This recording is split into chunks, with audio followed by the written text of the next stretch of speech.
ਸਿੰਘ ਵਿਸ਼ਨੂੰ ਭਗਵਾਨ ਦੀ ਜੈ। ਸੋਹੰਗ ਮਹਾਰਾਜ ਸ਼ੇਰ ਸਿੰਘ ਵਿਸ਼ਨੂੰ ਭਗਵਾਨ ਦੀ ਜੈ। ਸੋਹੰਗ ਮਹਾਰਾਜ ਸ਼ੇਰ ਸਿੰਘ ਵਿਸ਼ਨੂੰ ਭਗਵਾਨ ਦੀ ਜੈ। ਸੋਹੰਗ ਮਹਾਰਾਜ ਸ਼ੇਰ ਸਿੰਘ ਵਿਸ਼ਨੂੰ ਭਗਵਾਨ ਦੀ ਜੈ। ਪਿਆਰੀ ਹਰ ਸੰਗਤ ਜੀਓ, ਇਹ ਜੋ ਲੇਖ ਹੈ ਛੇਹੰਛਾਈ ਸੰਮਤ 3 ਦਾ ਹੈ ਜੀ। ਪਹਿਲੀ ਫੱਗਣ ਛੇਹੰਛਾਈ ਸੰਮਤ 3 ਹਰ ਭਗਤਵਾਰ ਜੇਠਵਾਲ ਰਾਤ ਦਾ। ਇਹ ਉਸ ਬਾਣੀ ਵਿੱਚੋਂ ਥੋੜ੍ਹੇ ਵੱਖੋ ਵੱਖ ਲੇਖ ਲਿਖੇ ਹੈ। ਬਾਣੀ ਬਹੁਤ ਵੱਡੀ ਸੀ, ਜਰਾ ਪਿਆਰ ਨਾਲ ਸਰਵਣ ਕਰਨਾ। ਜਨ ਭਗਤੋ ਤੁਹਾਡਾ ਫਲ ਪ੍ਰਭੂ ਦਾ ਗੁਣ। ਜਨ ਭਗਤੋ ਤੁਹਾਡਾ ਫਲ ਪ੍ਰਭੂ ਦਾ ਗੁਣ। ਗੁਣਵੰਤਾ ਆਪ ਦਰੜਾਈਆ। ਗੁਣਵੰਤਾ ਆਪ ਦਰੜਾਈਆ।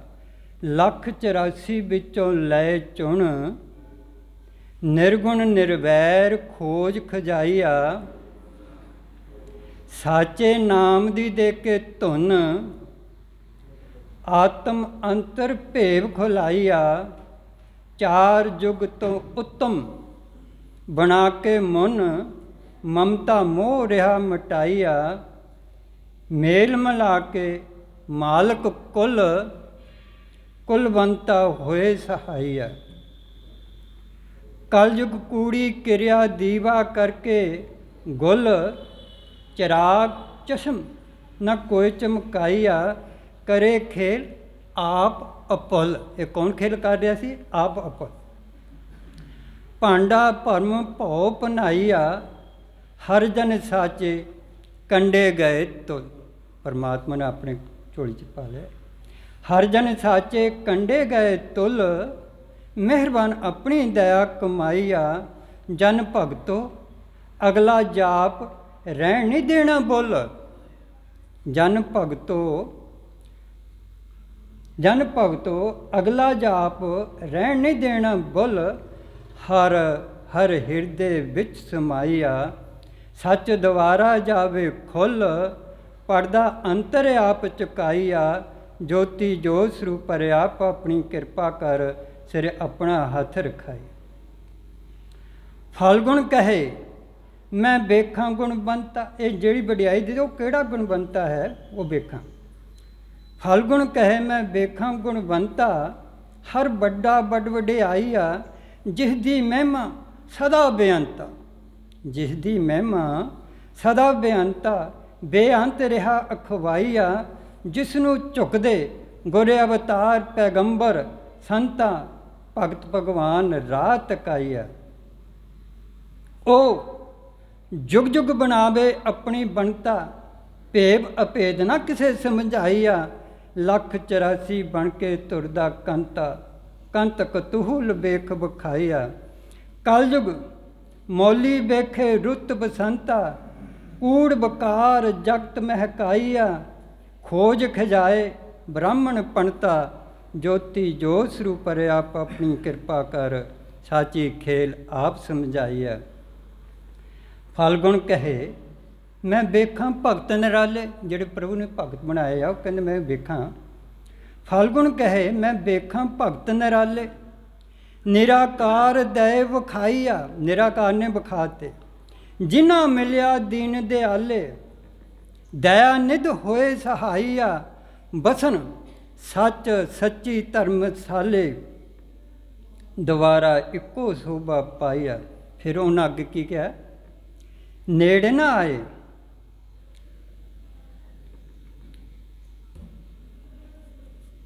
ਨੇੜੇ ਨਾ ਆਵੇ ਕਾਲ ਮਹਾਕਾਲੇ। ਰਾਏ ਧਰਮ ਨਾ ਦੇ ਸਜਾਈਆ। ਜੀਵਨ ਜਗਤ ਟੁੱਟੇ ਜੰਜਾਲੇ। ਜਾਗਰਤ ਜੋਤ ਡੱਗ ਮੰਗਾਈਆ। ਸਹਿਬ ਸੁਆਮੀ ਬਸੇ ਸਦਾ ਨਾਲੇ। ਵਿਛੋੜਾ ਰਹਿਣ ਕੋਈ ਨਾ ਪਾਇਆ। ਹਰ ਜਨ ਬਾਹਰ ਕੋਈ ਨਾ ਭਾਲੇ, ਹਰ ਜਨ ਬਾਹਰ ਕੋਈ ਨਾ ਭਾਲੇ, ਖੋਜਨ ਬਨ ਕੋਈ ਨਾ ਜਾਈਆ। ਜੋਤੀ ਜੋਤ ਸਰੂਪ ਪਰੇ ਆਪ ਆਪਣੀ ਕਿਰਪਾ ਕਰ, ਸਾਚਾ ਰੰਗ ਇੱਕ ਚੜਾਈਆ। ਫਲਗੁਣ ਕਹੇ ਮੈਂ ਵੇਖਾਂ ਫੁੱਲ ਫੁਲਵਾੜੀ, ਹਰ ਕਰਤਾ ਆਪ ਮਹਿਕਾਈਆ। ਜੁਗ ਚੌਂਕੜੀ ਆਵੇ ਮੇਰੀ ਬਾਰੀ, ਵਾਰਤਾ ਸਭ ਦੀ ਦਿਆਂ ਦੁਹਰਾਈਆ। ਮੇਰੀ ਖੇਲ ਅਗੰਮ ਅਪਾਰੀ, ਅਪਰੰਮ ਭੇਵ ਕੋਈ ਨਾ ਪਾਈਆ। ਭੱਜੇ ਫਿਰਦੇ ਵਿਸ਼ਨ ਬ੍ਰਹਮਾ ਸ਼ਿਵ ਸਿਕਦਾਰੀ, ਕਦਮ ਕਦਮ ਨਾਲ ਉਠਾਈਆ। ਨੇਤਰ ਤੱਕਣ ਗੁਰ ਅਵਤਾਰੀ, ਪੈਗੰਬਰ ਅੱਖ ਖੁਲਾਈਆ। ਕੀ ਖੇਲ ਕਰੇ ਨਿਰੰਕਾਰੀ, ਸਾਰੇ ਉੱਠ ਕੇ ਵੇਖ ਰਹੇ ਵੀ ਨਿਰੰਕਾਰ ਖੇਲ ਕੀ ਕਰ ਰਿਹਾ। ਨੇਤਰ ਤੱਕਣ ਗੁਰ ਅਵਤਾਰੀ, ਪੈਗੰਬਰ ਅੱਖ ਖੁਲਾਈਆ। ਕੀ ਖੇਲ ਕਰੇ ਨਿਰੰਕਾਰੀ, ਨਿਰਗੁਣ ਆਪਣਾ ਹੁਕਮ ਵਰਤਾਈਆ। ਜਿਸ ਨੂੰ ਸਾਰੇ ਕਹਿੰਦੇ ਜੁਆਰੀ, ਦਾਉ ਅੱਗੇ ਨਾ ਕੋਈ ਲਗਾਈਆ। ਕਲਯੁਗ ਅੰਤ ਉਸੇ ਦੀ ਆਈ ਵਾਰੀ, ਕਲਯੁਗ ਅੰਤ ਉਸੇ ਦੀ ਆਈ ਵਾਰੀ। ਜਿਸ ਦੀ ਵਾਰਤਾ ਰਹੇ ਸੁਣ, ਜਿਹੜੇ ਵਾਰਤਾ ਅੱਗੇ ਅਵਤਾਰ ਪੈਗੰਬਰ ਪਿੱਛੇ ਦੱਸਦੇ ਗਏ ਵੀ ਹੁਣ ਆਉਣਾ, ਉਹਦੀ ਵਾਰੀ ਆ ਗਈ। ਜੋਤੀ ਜੋਤ ਸਰੂਪ ਪਰੇ ਆਪ ਆਪਣੀ ਕਿਰਪਾ ਕਰ, ਤੁਰਦਾ ਭੇਵ ਆਪ ਖੁਲਾਈਆ। ਫਲਗੁਣ ਕਹੇ ਮੈਂ ਵੇਖਾਂ ਇੱਕੋ ਵਾਰਸ, ਵਿਰਾਸ ਦਿਸਦੀ ਨਜ਼ਰੀ ਆਈਆ। ਜਿਸ ਦੀ ਲਿਖੀ ਅੱਖਰਾਂ ਵਾਲੀ ਇਬਾਰਤ, ਸਿਫਤਾਂ ਵਿੱਚ ਸਲਾਈਆ। ਉਹ ਪ੍ਰਗਟ ਹੋਇਆ ਭਾਰਤ, ਕਿੱਥੇ ਪ੍ਰਗਟ, ਉਹ ਪ੍ਰਗਟ ਹੋਇਆ ਭਾਰਤ। ਭਾਵ ਭੇਵ ਦੈ ਜਨਾਈਆ। ਜਿਸ ਦੀ ਸਾਹਮਣੇ ਕਾਨੀ ਜ਼ਿਆਰਤ, ਸਾਰੇ ਉਹਨੂੰ ਹੁਣ ਤਾਂ ਨਹੀਂ, ਫਿਰ ਸਾਰੇ ਉਹਨੂੰ ਮੰਨਣਗੇ। ਅਜੀਜ਼ ਹੋ ਕੇ ਸੇਵਕ ਮਾਈਆ। ਗੁਰ ਅਵਤਾਰ ਪੈਗੰਬਰ ਕਰਕੇ ਗਏ ਸਿਫਾਰਿਸ਼, ਉਹ ਚੁਣੇ ਪ੍ਰਭੂ ਨੇ ਉਹੀ ਆ ਜਿਨ੍ਹਾਂ ਵਾਸਤੇ ਉਹ ਸਿਫਾਰਿਸ਼ ਕਰਕੇ ਗਏ। ਗੁਰ ਅਵਤਾਰ ਪੈਗੰਬਰ, ਗੁਰ ਅਵਤਾਰ ਪੈਗੰਬਰ ਕਰਕੇ ਗਏ ਸਿਫਾਰਿਸ਼, ਸਿਫਤਾਂ ਵਿੱਚ ਵਡਿਆਈ ਆ। ਉਹ ਕਰਨ ਆਇਆ ਇੱਕ ਅਦਾਲਤ, ਅਦਲੀ ਦਾਤਾ ਧੁਰਦਰ ਗਾਈਆ। ਕਲਯੁਗ ਮੇਟੇ ਕੂੜ ਜਹਾਲਤ, ਮਾਇਆ ਮਮਤਾ ਮੋਹ ਮਟਾਈਆ। ਭਗਤਾਂ ਰੱਖੇ ਸਹੀ ਸਲਾਮਤ, ਭਗਤਾਂ ਨੂੰ ਜ਼ਰੂਰ ਸਹੀ ਸਲਾਮਤ ਰੱਖੇਗਾ। ਮਿਹਰ ਨਜ਼ਰ ਇੱਕ ਉਠਾਈਆ। ਆਪਣਾ ਖੇਲ ਕਰੇ ਅਚਾਨਕ, ਆਪਣਾ ਖੇਲ ਕਰੇ ਅਚਾਨਕ। ਚੰਚਲ ਬੁੱਧੀ ਸਮਝ ਕੋਈ ਨਾ ਪਾਈਆ। ਜਿਸ ਦਾ ਹੁਕਮ ਹੋਵੇ ਭਿਆਨਕ, ਸਿਰ ਸਕੇ ਨਾ ਕੋਈ ਉਠਾਈਆ। ਜੋਤੀ ਜੋਤ ਸਰੂਪ ਪਰੇ ਆਪ ਆਪਣੀ ਕਿਰਪਾ ਕਰ, ਸਾਚਾ ਹੁਕਮ ਇੱਕ ਸੁਣਾਈ। ਫਲਗੁਣ ਕਹੇ ਮੈਂ ਸੰਦੇਸ਼ਾ ਦੇਵਾਂ ਮੁਫਤ, ਜਗਤ ਮੁਫਤੀਆਂ ਆਪ ਜਨਾਈਆ। ਪ੍ਰਭ ਦਾ ਹੁਕਮ ਸਮਝੇ ਨਾ ਕੋਈ ਦੁਰੁਸਤ, ਦੁਰੁਸਤੀ ਕਾਨੀ ਵਿੱਚ ਲੁਕਾਈਆ। ਹੁਣ ਤਾਂ ਕੋਈ ਪ੍ਰਭੂ ਦਾ ਹੁਕਮ ਨਹੀਂ ਸਹੀ ਮੰਨਦੇ ਨੇ ਨਾ, ਤੇ ਮੰਨਣਾ ਪੈਣਾ ਹੈਗਾ। ਦੁਰੁਸਤੀ ਕਾਨੀ ਵਿੱਚ ਲੁਕਾਈਆ, ਦੁਰੁਸਤੀ ਕਾਨੀ ਵਿੱਚ ਲੁਕਾਈਆ। ਫਿਰ ਕਹਿੰਦੇ ਹਨ ਸਾਰੇ ਖਬਰਦਾਰ ਹੋਵੋ ਚੁਸਤ, ਪੜਦਾ ਓਲਾ ਦਿਓ ਉਠਾਈਆ। ਕੁਛ ਝਗੜਾ ਪੈਣਾ ਧਰਤੀ ਖੁਸ਼ਕ ਪੈ ਰਿਹਾ ਮਿਡਲ ਈਸਟ ਵਿੱਚ, ਜਿਹੜਾ ਹੁਣ ਇਜ਼ਰਾਈਲ ਦਾ ਚੱਲ ਰਿਹਾ ਹੈ। ਕੁਛ ਝਗੜਾ ਪੈਣਾ ਧਰਤੀ ਖੁਸ਼ਕ, ਖੁਸ਼ਹਾਲੀ ਸਭ ਦੀ ਦੈ ਮਟਾਈਆ। ਕਾਲ ਦੀ ਪਿੱਠ ਟਗੋਰੇ ਪੁਸ਼ਤ, ਸੈਨਤ ਨਾਲ ਸਮਝਾਈਆ। ਨਗਾਰਾ ਵਜਾਵੇ ਅਰਸ਼ ਕੁਰਸ਼, ਜਗਤ ਕਰਾਹ ਵੇਖ ਵਿਖ। ਜਿਹੜੇ ਜਗ ਦੇ ਕਰਾਹੇ ਪਏ ਹੋਏ ਸਾਰਿਆਂ ਨੂੰ ਵੇਖ ਰਿਹਾ। ਮੇਲਾ ਰਹੇ ਨਾ ਕੋੜੀ ਗੁਰਸ, ਦਰਜਨ ਅਰਜਨ ਗਿਆ ਸਮਝਾਈਆ। ਮਨਾਰਾ ਰਹੇ ਕੋਈ ਨਾ ਉਸਰ, ਅਰਸ਼ ਫਰਸ਼ ਪਏ ਦੁਹਾਈਆ। ਸਾਬਤ ਰਹੇ ਕੋਈ ਨਾ ਪੁਰਸ਼, ਜਗ ਦੇ ਮਹਾਂਪੁਰਸ਼ਾਂ ਦੀ ਕਰ ਸਫਾਈਆ। ਮਨ ਕਲਪਨਾ ਵਿੱਚ ਜਿਹੜੇ ਰਹੇ ਭੁੜਕ, ਬੰਦੀ ਖਾਨੇ ਵਿੱਚ ਟਿਕਾਈਆ। ਜੋ ਹੌਲੀ ਹੌਲੀ ਰਹੇ ਸੁਰਕ, ਸੁਰਤੀ ਥੋੜ੍ਹੀ ਥੋੜ੍ਹੀ ਹਲਾਈਆ। ਉਹਨਾਂ ਮਾਇਆ ਮਮਤਾ ਪਾ ਦੇ ਖੁਰਕ, ਖਾਰਜ ਸਕੇ ਨਾ ਕੋਈ ਮਟਾਈਆ। ਮੁਹੰਮਦ ਕਹੇ ਪ੍ਰਭੂ ਇਹ ਵਰ ਦੇ ਦੇ ਪਹਿਲੋਂ ਤੁਰਕ, ਮੇਰੀ ਇੱਕ ਅਰਜ਼ੋਈ ਆ। ਜੋਤੀ ਜੋਤ ਸਰੂਪ ਪਰੇ ਆਪ ਆਪਣੀ ਕਿਰਪਾ ਕਰ, ਤੁਰਦਾ ਹੁਕਮ ਇੱਕ ਸੁਣਾਈਆ। ਫਲਗੁਣ ਕਹੇ ਮੈਂ ਵੇਖਾਂ ਪੱਤ ਡਾਲੀ, ਟਹਿਣੀ ਖੋਜ ਖਜਾਈਆ। ਵਕਤ ਦੁਹੰਜਣਾ ਦੋਬਰ ਦਰੋਬਰ ਤੱਕਾਂ ਹਾਲੀ, ਹਾਲਤ ਕੂੜ ਲਕਾਈਆ। ਜਿਸ ਗਗਨ ਵਿੱਚ ਦੀਪਕ ਮੰਡਲ ਦੱਸਿਆ ਥਾਲੀ, ਰਬ ਸੱਚ ਡੱਗ ਮੰਗਾਈਆ। ਉਸ ਤੋਂ ਵੱਖਰੀ ਇਹ ਖੇਲ ਨਿਰਾਲੀ, ਨਿਰਾਕਾਰ ਆਪ ਕਰਾਈਆ। ਪ੍ਰਗਟ ਹੋ ਕੇ ਜੋਤ ਅਕਾਲੀ, ਅਕਲ ਕਲ ਵਰਤਾਈਆ। ਜਿਸਨੇ 184 ਅੰਦਰ ਨਿਰਗੁਣ ਜੋਤ ਵਾਲੀ, ਬਾਲਮ ਹੋ ਕੇ ਫੋਲ ਫਲਾਈਆ। ਜਿਸਨੇ ਜੋਤ ਵਾਲੀ ਉਹੀ ਹੁਣ ਫੋਲ ਰਿਹਾ ਹੈ। ਕਲ ਜੁਗੇ ਅੰਤਮ ਕੰਨ ਆਇਆ ਦਲਾਲੀ, ਦਿਲਵਰ ਆਪਣਾ ਬੇਸ ਵਟਾਈਆ। ਅੱਗੇ ਕਿਸੇ ਦੀ ਰਹੇ ਨਾ ਕੋਈ ਕਵਾਲੀ, ਕਵਤਾ ਜਗਤ ਨਾ ਕੋਈ ਚਤਰਾਈਆ। ਸੂਰਬੀਰ ਜੋਧਾ ਰਣ ਭੂਮੀ, ਬੰਨੇ ਨਾ ਕੋਈ ਰੁਮਾਲੀ। ਛਾਤੀ ਠੋਕ ਨਾ ਕੋਈ ਵਿਖਾਈਆ। ਜਗਤ ਸਾਧੂ ਬਿਨਾ ਸਾਧਨਾ, ਇੱਕ ਦੂਜੇ ਨੂੰ ਕੱਢਣ ਗਾਲੀ। ਗਲ ਬੱਕੜੀ ਪਾ ਮਿਲਣ ਕੋਈ ਨਾ ਆਇਆ। ਪੰਜਾਂ ਬਕਾਰਾਂ ਦੀ ਸਭ ਗਰਦਨ ਰੱਖ ਦੇਣੀ ਪੰਜਾਲੀ। ਪੰਜਾਂ ਦਾ ਪੰਜਾ ਉੱਤੇ ਲਾਈਆ। ਜੱਟ ਕਰਸਾਨ ਪੁਰਾਣਾ ਹਾਲੀ, ਸਾਚੀ ਸਿੱਖਿਆ ਦੇ ਸਮਝਾਈਆ। ਜੋਤੀ ਜੋਤ ਸਰੂਪ ਆਪ ਆਪਣੀ ਕਿਰਪਾ ਕਰ। ਤੁਰਦੀ ਕਰਨੀ ਕਾਰ ਕਮਾਈਆ। ਉਸੇ ਲੇਖ ਦੇ ਵਿੱਚ ਫਿਰ ਕੁਛ ਚੇਤ ਮਹੀਨੇ ਦਾ ਲੇਖ ਆਇਆ, ਉਹ ਵੀ ਸੁਣੋ। ਚੇਤ ਕਹੇ ਮੇਰੇ ਵਿੱਚ ਖੇਲ ਹੋਣਾ ਚੁੱਪ ਚਪੀਤੇ, ਸਮਝ ਕੋਈ ਨਾ ਪਾਈਆ। ਇਹ ਵਾਅਦੇ ਗੋਬਿੰਦ ਪਿਛਲੇ ਕੀਤੇ, ਲੇਖਾ ਪ੍ਰਭ ਦੇ ਨਾਲ ਬਣਾਈਆ। ਜਿਸ ਵੇਲੇ ਪੱਥਾ ਲਾਇਆ ਸੀ ਉੱਤੋਂ ਪਿੱਠੇ, ਧਰਤੀ ਉੱਤੇ ਦਵਾਈਆ। ਜਿਸ ਵੇਲੇ ਬਣ ਲਗਾ ਸੀ ਵਿੱਚ ਅੰਗੀਠੇ, ਚੁੱਪ ਕਰਕੇ ਆਪਣਾ ਡੇਰਾ ਲਾਈਆ। ਇੱਕ ਗਾਇਆ ਸਾਚੇ ਗੀਤੇ, ਢੋਲਾ ਤੁਰਦਰ ਗਾਹੀਆ। ਉਸ ਵੇਲੇ ਸ੍ਰੀ ਭਗਵਾਨ ਆ ਕੇ ਖੜਿਆ ਪਿੱਛੇ ਹੱਥ ਦਿੱਤਾ ਲਕਾਈ। ਜਿਸ ਲਈ ਚੇਤ ਦਾ ਮਹੀਨਾ ਸੀ, ਉਹਦੇ ਵਿੱਚ 10ਵੇਂ ਪਾਤਸ਼ਾਹ ਜੀ ਨੇ ਸਰੀਰ ਛੱਡਿਆ। ਜਿਸ ਵੇਲੇ ਅੰਗੀਠੇ ਵਿੱਚ ਬਣ ਲੱਗੇ ਤਾਂ ਉਸ ਵੇਲੇ ਪਰਮੇਸ਼ਰ ਹਾਜ਼ਰ ਹੋਏ ਤਾਂ ਪਿੱਠ ਪਿੱਛੇ ਆ ਕੇ ਹੱਥ ਰੱਖਿਆ। ਜਿਸ ਵੇਲੇ ਸ੍ਰੀ ਭਗਵਾਨ ਆ ਕੇ ਖੜਿਆ ਪਿੱਛੇ ਹੱਥ ਦਿੱਤਾ ਲਗਾਈਆ।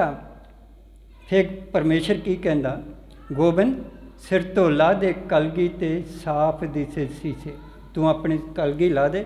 ਜਿਹਦੇ ਲਾਈ ਤੇ ਉਹ ਮੁਖੜਾ ਦੇ ਕੇ ਪਰਮੇਸ਼ਰ ਕਹਿੰਦਾ ਬਹੁਤ ਸੋਹਣਾ ਨਜ਼ਰੀ ਆਈਆ। ਫਿਰ ਦੱਸਦੇ ਅੱਗੇ ਗੱਲ ਕਰਦੇ, ਅੱਗੇ ਤੇਰਾ ਲੇਖਾ ਨਾਲ ਜਗਦੀਸ਼ੇ, ਜਗ ਦਾ ਮਾਲਕ ਜੋੜ ਜੜਾਈਆ। ਗੋਬਿੰਦ ਤੂੰ ਅੱਗੇ ਤੇ ਮੈਂ ਤੇਰੇ ਪਿੱਛਾ ਛੱਡ ਕਦੇ ਨਾ ਜਾਈਆ। ਗੋਬਿੰਦ ਕਿਹਾ ਪਹਿਲੋਂ ਲੰਘ ਮੇਰੀ ਦਹਲੀਜੇ, ਅੰਦਰ ਵੜ ਕੇ ਦੇ ਵਿਖਾਈਆ। ਮੈਂ ਕਹਿੰਦਾ ਇੱਦਾਂ ਨਹੀਂ ਬਣਦਾ, ਪਹਿਲਾਂ ਤੂੰ ਮੇਰੇ ਅੰਦਰ ਵੜ ਕੇ ਮੈਨੂੰ ਵਿਖਾ, ਫਿਰ ਮੈਂ ਗੱਲ ਤੇਰੀ ਮੰਨੂੰਗਾ। ਫਿਰ ਪੁਰਖ ਅਕਾਲ ਜੀ ਜਵਾਬ ਦਿੰਦੇ ਆ, ਪੁਰਖ ਅਕਾਲ ਕਿਹਾ ਇਹ ਤੇਰੀ ਸਾਚੀ ਰੀਝੇ, ਮੈਨੂੰ ਸੋਹਣੀ ਭਾਈ ਆ। ਇਹ ਜਿਹੜੀ ਤੇਰੀ ਸੱਚੀ ਰੀਝ ਮੈਨੂੰ ਬਹੁਤ ਸੋਹਣੀ ਲੱਗੀ ਭਾਈ ਆ। ਜਿਸ ਵੇਲੇ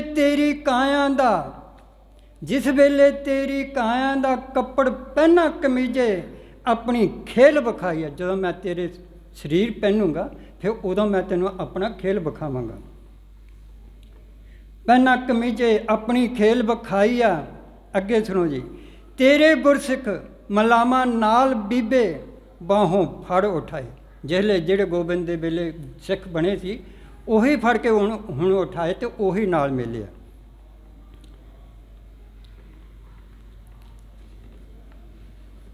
ਮਲਾਮਾ ਬੀਬੇ ਬਾਹੋਂ ਫੜ ਉਠਾਈਆ। ਫੇਰ ਤੇਰੇ ਨਾਲ ਤੇਰਾ ਹੋ ਭਤੀਜੇ, ਪਿਤਾ ਪੁਰਖ ਅਕਾਲ ਦੈ ਵਡਿਆਈਆ। ਉਸ ਵੇਲੇ ਗੋਬਿੰਦ ਨੇ ਬਾਹਰੋਂ ਮੀਟ ਲੈ ਦੀਦੇ, ਅੰਦਰ ਇੱਕ ਵਿੱਚ ਸਮਾਈ। ਜਾਂ ਤੱਕਿਆ ਉਹ ਸਭ ਦੇ ਅੰਦਰ ਆਪਣਾ ਨਾਮ ਬੀਜ ਬੀਜੇ, ਕਰਸਾਣਾ ਇੱਕੋ ਨਜ਼ਰੀ ਆਈਆ। ਫੇਰ ਵੇਖਿਆ 184 ਵਿੱਚੋਂ ਭਗਤਾਂ ਦੀ ਫੁਲਵਾੜੀ ਵਿੱਚ ਪ੍ਰਭੂ ਦੇ ਬਗੀਚੇ। ਭਗਤਾਂ ਦੀ ਫੁਲਵਾੜੀ ਕਿੱਥੇ? ਪ੍ਰਭੂ ਦੇ ਬਗੀਚੇ। ਗੁਰ ਅਵਤਾਰ ਪੈਗੰਬਰ ਮਾਲੀ ਨਜ਼ਰ ਕੋਈ ਨਾ ਆਇਆ। ਉਸ ਵੇਲੇ ਆਪਣੇ ਮੱਥੇ ਉੱਤੇ ਲਾਈ ਇੱਕ ਲਿਖੇ ਲੈਣ ਦਿੱਤੀ ਬਣਾਈ, ਪ੍ਰਭੂ ਸੱਚ ਦੱਸ ਸਾਡੇ ਵਿੱਚੋਂ ਕੌਣ ਇੱਕ ਦੂਜੇ ਨੂੰ ਉਡੀਕੇ, ਕਮਨ ਰਾਹ ਤਕਾਈਆ। ਪੁਰਖ ਅਕਾਲ ਕਿਹਾ, ਗੋਬਿੰਦ ਬਿਨਾ ਤੇਰੇ ਮੇਰੇ ਬਾਕੀ ਸਭ ਦੇ ਪੈਣੇ ਸ਼ਰੀਕੇ, ਸ਼ਰਕ ਸਕੇ ਨਾ ਕੋਈ ਮਟਾਈਆ।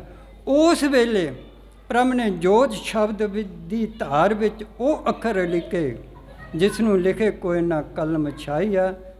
ਗੋਬਿੰਦ ਕਿਹਾ ਪ੍ਰਭੂ ਉਹ ਕਿਹੜਾ ਹੋਵੇ ਤਰੀਕਾ ਦੇ ਸਮਝਾਈਆ।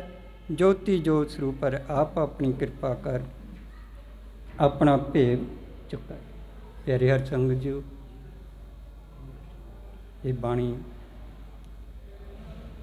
3-6 ਸੰਮਤ ਦੀ 3 ਸੀ। ਪਹਿਲੀ ਫੱਗਣ ਦੀ ਸੀ, ਵਿੱਚੋਂ ਲਈ ਸੀ ਬਾਣੀ।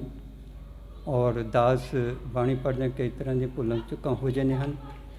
ਦਾਸ ਹਰ ਸੰਗਤ ਪਾਸੋਂ ਸਾਹਿਬਾਂ ਦੇ ਚਰਨਾਂ ਵਿੱਚੋਂ ਮਾਫੀ ਮੰਗਦਾ ਹੈ। ਦਾਸ ਦੇ ਨਾਲ ਜਕਾਰੇ ਲਗਾਓ।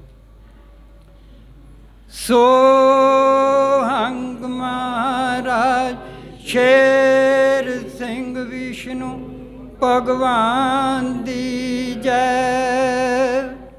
ਸੋਹੰਗ ਮਹਾਰਾਜ ਸ਼ੇਰ ਸਿੰਘ ਵਿਸ਼ਨੂੰ ਭਗਵਾਨ ਦੀ ਜੈ। ਸੋ